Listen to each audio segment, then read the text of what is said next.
कोरोनानंतर आता चीनमधून येणारा HMPV व्हायरसची सगळ्यांना भीती वाटते आणि त्याचा शिरकाव आता महाराष्ट्रात सुद्धा झाल्याचं समजतंय. कारण नागपूरमध्ये 2 तशा प्रकारचे रुग्ण आढळलेले आहेत आणि या सगळ्या व्हायरसबद्दल आपल्यासोबत बोलायला जे रुग्णालयाच्या डीन पल्लवी सापळे मॅडम आहेत. कोरोनानंतर मी जसं म्हणतोय की पुन्हा एकदा थोडंसं भीतीचं वातावरण आहे. HMPV काय नेमका हा व्हायरस आहे आणि खरंच घाबरण्याचं कारण आहे का? घाबरण्याचं मुळीच कारण नाही आहे. हा चायनावरून आलेलाच नाही आहे. कोरोना जे व्हायरस होतं ते नवं व्हायरस होतं, म्हणून त्याला नॉवेल कोरोना व्हायरस म्हणत होते. नवीन होतं, आपल्याला कोणालाच त्याबद्दल माहीत नव्हतं.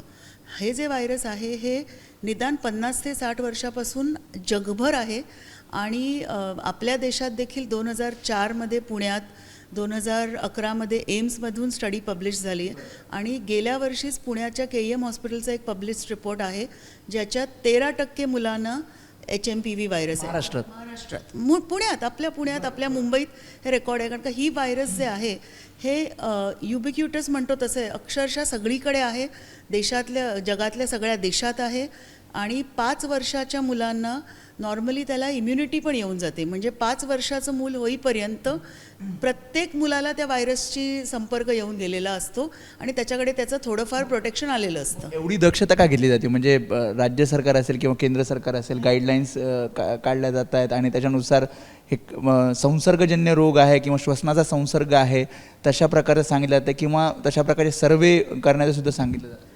नाही, संसर्गजन्य रोग आहेतच ना. म्हणजे सर्दी पडसा हा संसर्गजन्य रोग आहेच. मला झाला आणि मी समजा आपल्याशी हस्तांदोलन केलं किंवा मी शिंकले न काही वापरता तर तुम्हाला होणारच आहे. पण तो संसर्गजन्य रोग हा चायनातून आलेला नाही आहे, हा नवा नाही आहे आणि त्याच्यात मृत्यूचं प्रमाण फार कमी आहे. ज्यांची प्रतिकारशक्ती कमी आहे त्यांनाच तो होतो. बऱ्याच जणांना त्याचे लक्षणंही होत नाहीत आणि तो नवा काहीच नाही आहे. त्याची लक्षणं म्हणजे इतर सर्दी पडशासारखीच आहेत. सर्दी, ताप, खोकला असंच हे म्हणजे आउटलायर जर म्हटलं ना, एक्स्ट्रीम्स इकडेच ते जास्त प्रॉब्लेम देतात. बाकी मेजॉरिटीनं त्याचा काहीच. लहान मुलांनाच तो होणार की सर्वसामान्यांना, म्हणजे जो 20ला आहे किंवा 30ला आहे? काय असतं, स्टडीमध्ये दिसून आलं जसं मी म्हटलं की 5 ते 10 वर्षापर्यंतच्या मुलांना त्याचं एक्सपोजर होऊन जातं. पण काही आजार कसे एकदा झाले की आयुष्यात पुन्हा होत नाही आहेत, हा तसा नाही आहे. हा मोठ्यानंही होऊ शकतो, पण जास्त करून आता पण जे तुम्ही केसेस बघितले बरेचसे 1 वर्षाखालचे आहेत. त्याचं कारण पण हेच आहे की त्या मुलांना हे व्हायरस त्यांनी पाहिलेलंच नसतं. त्याच्यानंतरही होऊ शकतो प्रौढ वयात, पण त्यांच्याकडे लक्षणं आणि कमी असतात कारण का थोडीशी तरी इम्युनिटी त्यांच्याकडे असते. पण आजार सगळ्यांना होऊ शकतो. कॉम्प्लिकेशन्स कोणाला होणार? ज्यांची प्रतिकारशक्ती कमी आहे. यामध्ये आणखी एक प्रश्न, कोरोना आणि HMPV मध्ये फरक नेमका काय आहे, म्हणजे जेणेकरून लोक घाबरणार नाही?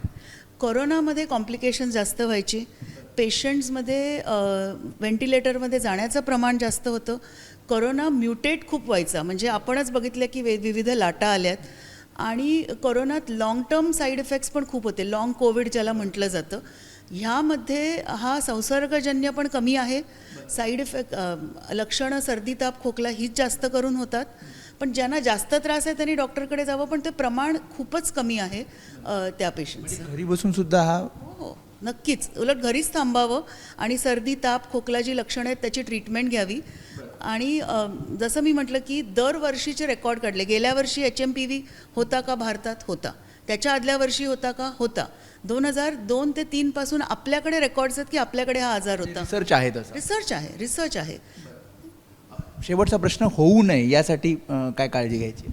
जसं कधीही तुम्हाला सर्दी खोकला होऊ नये अशी तुम्ही इच्छा केली तरी होणारच आहे, पण त्याच्यासाठी प्रोटेक्शन काय जायचं तर मला जर सर्दी खर्च असेल तर शिंकताना खोकताना तोंड झाकावं, जमेल तेव्हा हात धुवावे, चेहऱ्याला हात लावू नये.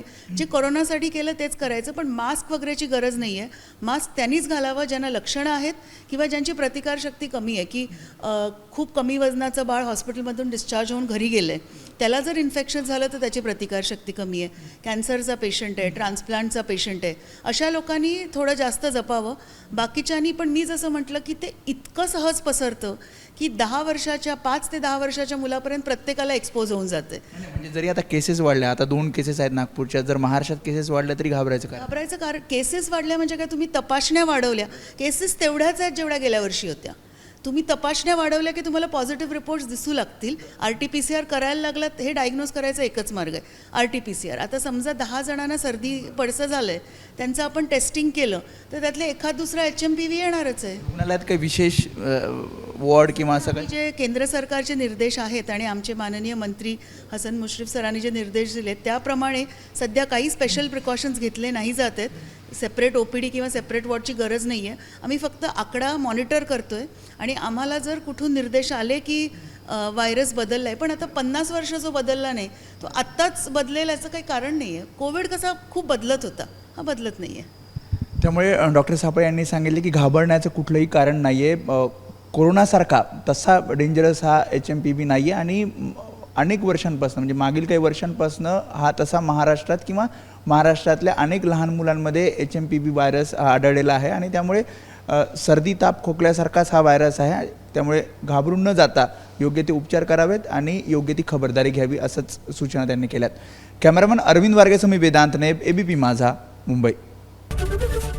ABP माझा, उघडा डोळे बघा नीट.